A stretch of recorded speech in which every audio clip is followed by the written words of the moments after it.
Имаше един селски доктор, решил да направи изследване за трите най-големи болки през живота на жените.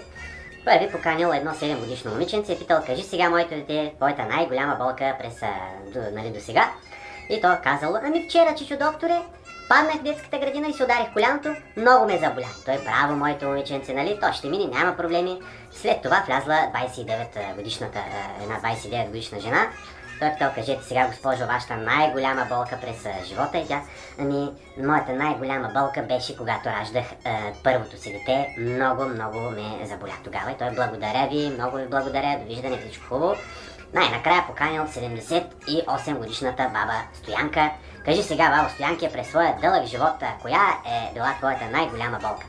И тя се замислила и казала: виж, доктор, аз много забравям, обаче се сещам, вчера отивам за хляб, обаче се качих на колелото и карам и като ми се прискрипа клитора на винеца, май